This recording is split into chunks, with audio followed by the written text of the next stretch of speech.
My name is Emily, and I work in a small dress shop in the middle of town.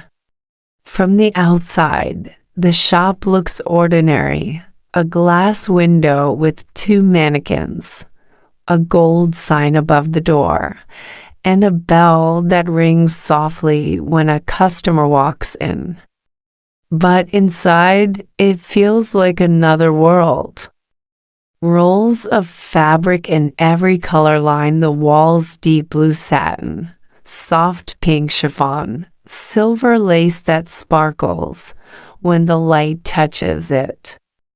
Drawers are full of ribbons, beads, and tiny buttons that shine like little stars. Every day I sit near the big front window with my sewing machine. The steady sound of the needle going up and down is the rhythm of my life.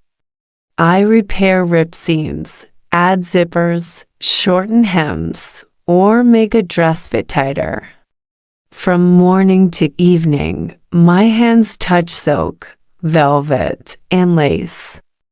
But none of these clothes are mine. They belong to women who come in, leave their dresses, and return to pick them up, always smiling when they see the finished work. I often watch them. They stand tall, turning in front of the mirror, the fabric moving gracefully. Their shoes click on the wooden floor, their earrings sparkle, and for a moment they look like queens. I smile at them, but deep inside I wonder what it would feel like to be in their place. My own clothes are simple. A plain blouse, a skirt that is already old, shoes with thin soles. While I work with golden thread, I wear cotton. While I sew pearls onto someone's dress, I have none of my own. Sometimes, when I'm alone, I press a piece of fabric against my shoulder and close my eyes. I imagine myself walking into a grand ballroom. The chandeliers are glowing, the air is filled with music, and I'm wearing a gown that flows like water.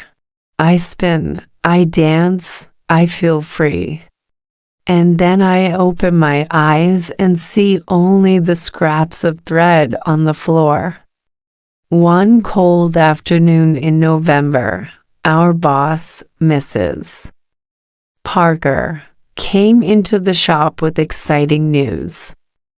She clapped her hands together and announced, "Girls, listen. The city is holding a winter ball at the town hall next month. A real celebration with music, dancing, and lights. Everyone is invited." The shop immediately filled with laughter and chatter. Sarah, who worked on the second sewing machine, shouted, "I already know I will wear my red gown with the silver belt." Claire said, "I'll borrow my cousin's jewelry. It will sparkle perfectly under the lights." They giggled, talking about shoes and hairstyles, while pins and spools of thread lay forgotten on the tables. I smiled at their excitement, but in my heart I felt heavy. I knew I had nothing to wear. Even with my employee discount, the cheapest dress in our shop cost more than I earned in a month. I bent over my sewing again, pretending to be busy. That evening, when the shop finally closed, I stayed behind for a while. The room was quiet except for the ticking of the old clock on the wall. The air smelled of fabric and machine oil. The other girls had gone home, but I walked slowly round the shop. My eyes fell on the shelves where we kept the leftover pieces of fabric. They were too small for full dresses, but too beautiful to throw away. A strip of blue silk, a corner of velvet, a length of white lace. They rested together in a wooden basket like forgotten treasures. I picked up the silk and let it fall through my fingers. It was smooth and soft, shining even in the dim light. I placed it back and touched the lace, delicate like snow. And suddenly, in my mind, I saw it, a dress made not of money, but of patience. A gown born from small pieces, stitched carefully together. It would not be perfect, but it would be mine. My heart beat faster. The dream that always felt far away now seemed closer, almost real. I imagined working at night, when everyone else was asleep, sewing quietly under the light of my lamp. I imagined the sound of scissors cutting fabric, the whisper of thread pulling tight, the slow birth of something beautiful. I blew out the lamp and left the shop, stepping into the cold night. The streets were quiet, with shop windows glowing softly. Some showed golden jewelry, others shoes, others coats. I walked past them, but in my mind I was already looking at another window, the window of the winter ball, with girls laughing, music playing, and dresses shining. For the first time, I whispered to myself, maybe I will not only dream. Maybe I will dance too. The weeks before the winter ball passed quickly. Every day I worked in the shop as usual, fixing dresses for other women. The sewing machine sang its steady rhythm. Customers came and went, and the air was full of talk about the upcoming celebration. Sarah and Claire shared their plans every morning, counting the days until they could wear their gowns. When evening came and the shop was quiet, I stayed behind. I lit a small lamp on my table, gathered the scraps of fabric from the basket, and began to sew. My hands moved slowly at first, nervous and unsure. I cut, pinned, and stitched, one piece at a time. Blue silk for the skirt, soft lace for the sleeves, a strip of velvet for the waist. Nothing matched perfectly, yet together the pieces began to form something beautiful. The nights were cold, and I wrapped a blanket around my shoulders as I worked. The lamp flickered, and sometimes my eyes grew heavy, but I kept going. With every stitch, I felt my dream becoming real. The sound of thread pulling through fabric was like music in the silence. At first, the dress looked strange, too many colors, too many textures. But as the days passed, it started to change. The blue skirt fell in soft folds. The lace sleeves added grace. The velvet ribbon tied everything together. I added small beads I found in an old box, sewing them carefully along the neckline. They caught the light and sparkled like tiny stars. Nobody knew what I was doing. In the shop, I stayed quiet while others laughed about their ball gowns. At home, I hid the dress under an old sheet, safe from curious eyes. It was my secret, my treasure, my hope. Finally, the day of the ball arrived. The whole town seemed alive with excitement. In the afternoon, women hurried through the streets carrying boxes and bags. Carriages and cars stopped at the dress shops, and laughter echoed in the air. I went home early to prepare.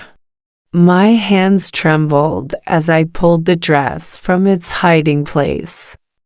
I slipped it over my head and tied the velvet ribbon around my waist.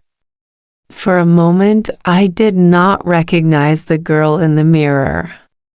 The plain blouse and old skirt were gone. Instead, a gown of silk, lace, and velvet flowed round me. It was not perfect, but it was mine. I brushed my hair and pinned it up simply. I put on my old shoes, polished until they shone. Then I stepped outside into the cold winter night. Snowflakes fell softly, and the streets sparkled under the lamps. When I reached the town hall, I stopped to look.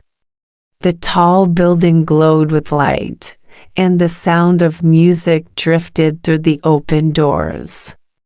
People in elegant clothes walked inside, their gowns shining, their jewelry glittering. For a moment, fear touched me. What if my dress looked foolish beside theirs? What if they laughed? But then I remembered the hours of work, the nights by the lamp, the patience in every stitch. I lifted my chin and walked in. The ballroom was filled with golden light. Chandeliers sparkled above, the floor shone like glass, and the air was full of music. People turned as I entered. Their eyes rested on my dress, and I saw surprise, then admiration. No one laughed. Instead, they whispered and pointed softly, as if a story was unfolding before them. I moved across the floor, the skirt flowing like water, the beads catching every light. Someone asked me to dance, and then another. I spun, I turned, I felt the music lift me. For the first time, I was not the quiet seamstress in plain clothes. I was a girl in a beautiful gown, alive in the moment, free in the dance. The night passed quickly, like a dream. When the last song ended, I walked home through the snow, the cold air on my cheeks, the memory of the ballroom warm in my heart. The next morning, the shop was full of whispers. Customers came in talking about the ball. "Did you see her?" they asked. "The girl in the dress of many fabrics? She looked like a princess." Sarah and Claire looked at me curiously, but I only smiled and bent over my sewing machine. The dress was folded carefully at home, waiting in my small room. It was not just fabric stitched together. It was proof that dreams could be made real with patience and love. From that day, people began to notice my work differently. Some asked me to design dresses, not only repair them. They wanted something unique, something special. And I knew this was only the beginning. I had gone to the ball with nothing but scraps, and I returned with a new vision for my life. The girl in the dress was not just a dream anymore. She was me.